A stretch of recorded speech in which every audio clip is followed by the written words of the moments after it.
Value attracts enemies like honey draws flies. 10 years ago, I was just the guy everyone forgot about, inheriting what most folks called a patch of worthless scrub land nobody wanted.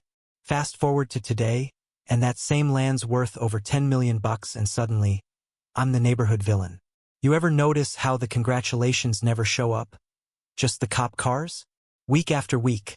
Like clockwork patrol cars rolling up to my gate, citations flying, threats echoing off the porch swing. The HOA folks, they think a mountain of pressure is gonna break me.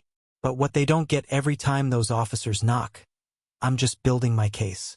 And when that file gets fat enough, well, let's just say, they'll be the ones sweating bullets. Let me back up a sec. 15 years ago, my grandfather passed and left me his so-called slice of paradise, 15 acres hugging Lake Morrison, plus a cabin that hadn't seen love since before the Carter administration. Picture me, 27, fresh out of architecture grad school, swimming in student debt, and holding the keys to what everyone told me was a burden. But that first night, just me and the sound of the water tapping the old wooden dock, something in my bones told me I was finally home. Grandpa used to say, "Marcus, own land by the water, and you've got rights no government can take." I laughed it off like you do with old men's stories, never realizing he was laying out the rules for a war I didn't even see coming. For a decade, the world didn't care what I did on my little patch. Weekends and holidays I'd drive out, patch the roof, rebuild the dock, even put in a chicken coop just for the heck of it. The city noise faded. My mind got clear. My little cabin turned into the kind of place that shows up in glossy magazines about sustainable living. Solar panels, veggie gardens, chickens, the works. For 10 years, nobody noticed me, and that was just how I liked it. Then, of course, money came knocking. Golden Shore Development swooped in, determined to turn Lake Morrison into their luxury playground. Suddenly, my sanctuary was surrounded by million-dollar homes, manicured lawns, and people allergic to anything that looked natural. These new neighbors didn't take kindly to my wild grass or my breakfast chickens. And right at the heart of this storm, Nain Coldwell, a hurricane in a pantsuit. She pulls up in a silver BMW, steps out like she owns the world, smiles that check-your-wallet kind of smile, and introduces herself as president of the Lakeside Meadows HOA. I invite her in manners never hurt, right?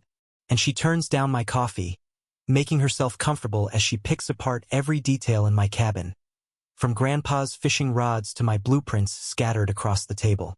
She tries to make it sound civil. "You've done some interesting work here, but you understand your property stands out against our aesthetic standards. That's code for, you don't belong."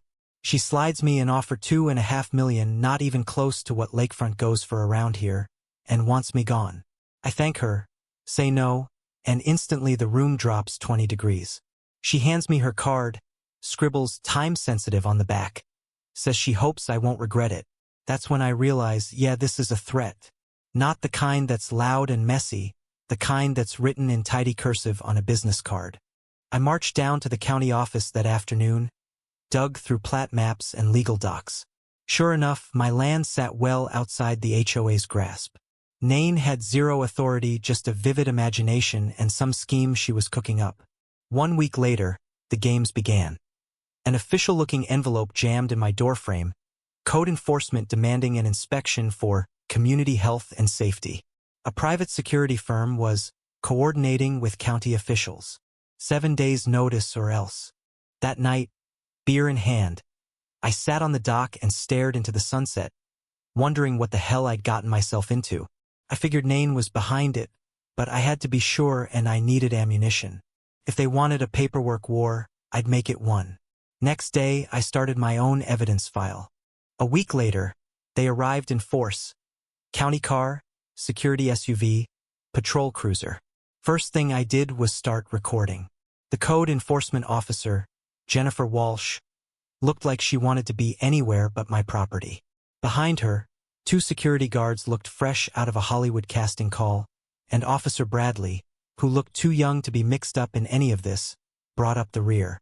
But the real showrunner was Nain, standing arms crossed, grinning like a cat who swallowed the canary. Officer Walsh read off complaints so detailed you'd think my land had its own paparazzi. Setbacks, permits, water contamination, you name it. Photos included lots of them, taken from angles that made me wonder just how anonymous these tips really were. I demanded to see a warrant. She had one, but it was weak, based on those so-called anonymous complaints. The guards positioned themselves, making it clear that legal niceties weren't high on their list. I told them I was recording everything. You could see Nain's smile flicker maybe for the first time. She realized her game had a few holes. They went through my property, tape measures and notepads out, citing me for everything. The chicken coop was 3 inches off, my solar panels unpermitted. I had the permits, of course. Veggie garden runoff, dock, structural concerns, nearly $8 grand in fines by the end of it.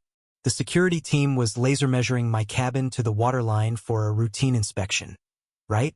As they left, I heard a guard mutter, "Phase 1 complete." That's when it clicked. This was more than harassment. Nain hung back, loud for the neighbors. "Hope this clarifies things for you, Mr. Reed." Quietly, she hissed, "My offer still stands. Before things get more complicated." Yeah, that happened. That night, every doc, photo, citation went into my defense file. But I wasn't just playing defense. Next morning, I bought a dozen night vision security cameras. If she wanted surveillance, she'd get a masterclass. Within 72 hours, those cameras paid off. Caught the same guards sneaking around at 2 a.m., surveying my land, picking locks, staging photos to make my coop look filthy. All on tape, with timestamps and GPS. I uploaded everything to the cloud, made copies, hash-protected files.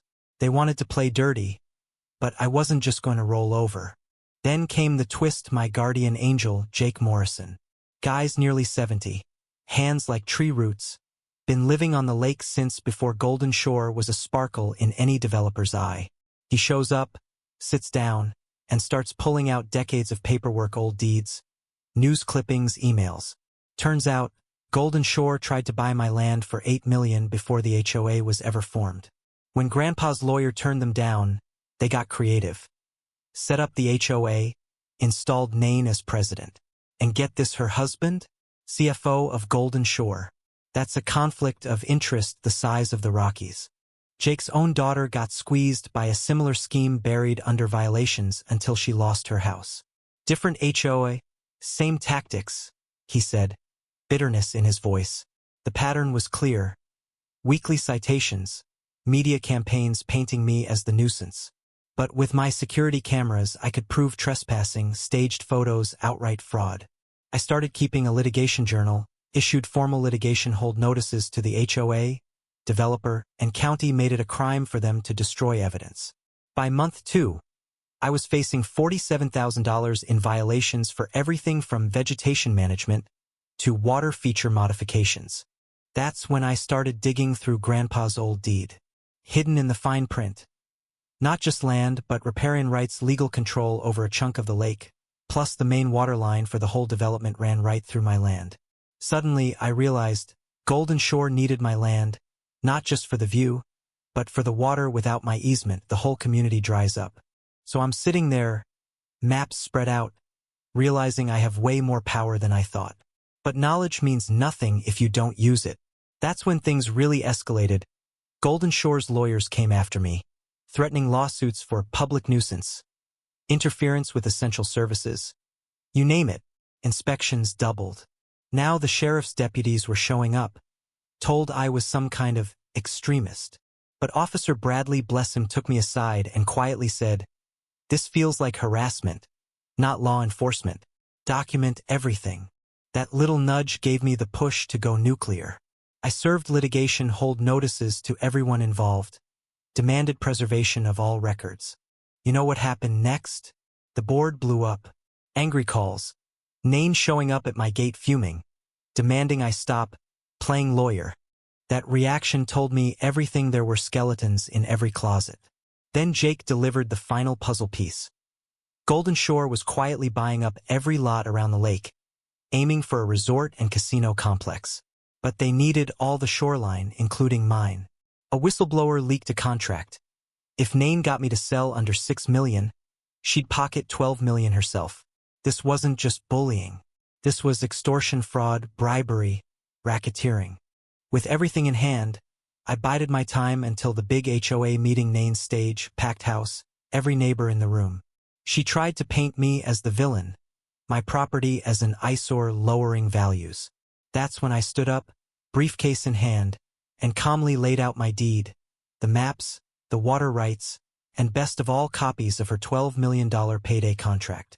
I told everyone, "You're not hearing the whole story. Your president is about to sell your quiet lakefront lives to a casino developer. For a fat personal bonus." Chaos erupted. Homeowners started shouting. Board members backpedaled. And Nain lost her cool, admitting on record they had development plans. All of it caught on my phone. 24 hours later, I got a call from the sheriff. Nain filed for a restraining order, claimed I threatened critical infrastructure. Most folks would panic. But I walked straight into Sheriff Rodriguez's office, evidence in hand, and laid it all out: audio, photos, contracts, timelines. The moment he saw the depth of the conspiracy, he was on the phone to the FBI, the DA, and Officer Bradley, who showed up with his own file of suspicious complaints and proof of coordinated harassment. The truth hit like a hammer. The pattern was obvious, the motive clear, the crimes undeniable. Even with the county commissioners and Golden Shore's lawyers pressuring the sheriff, Rodriguez stood firm. When Nain tried to provoke a fake assault with her security team, my cameras caught every angle, the whole setup, the lies, the desperate play. She even tried to bribe Jake to take a vacation again, caught on tape. That was the tipping point. FBI raids followed. Golden Shore, Nain's house, every HOA board member involved. The case broke wide open. Turns out, Golden Shore was running this playbook across 3 other states, using HOAs to muscle out landowners for megadevelopments. The whole network came tumbling down. Watching the sunrise over Lake Morrison the morning of the raids, honestly, you can't script a better ending. FBI agents rolling in, neighbors staring, the air thick with relief and shock. The trial packed the Denver courthouse. I testified, but the most powerful moments came from neighbors who admitted, under oath, that they'd been duped by fear and slick presentations, not facts. "We let fear blind us," one said. "Marcus showed us what real community looks like, standing up to bullies." The jury didn't take long. Nain 8 years in federal prison, $22 million in damages. Golden Shore fined $85 million. Banned from Colorado for a decade. The HOA? Dissolved, its assets paid out to victims in other states. But the real victory? Lakeside Meadows rebuilt itself this time. A community where no one could be bullied out of their home. Jake's daughter got her house back. The developer's HQ site became a public park, and I got my quiet back on the dock. Watching sunsets with nothing but the sound of water and the memories of everyone who tried to take this away. So what's the lesson? Your rights are only as strong as your willingness to defend them. They're counting on you to back down, to get scared, to walk away from what's yours. Don't. Document everything, know your rights, and never underestimate what one stubborn person with the truth can accomplish. Now, if you made it to the end, I want to hear your take. Was I right to fight? Would you have done the same? Where's the line between protecting your home and fighting your neighbors? Drop your thoughts below. Is justice really possible? Or did I just get lucky this time? Let's hear what you think.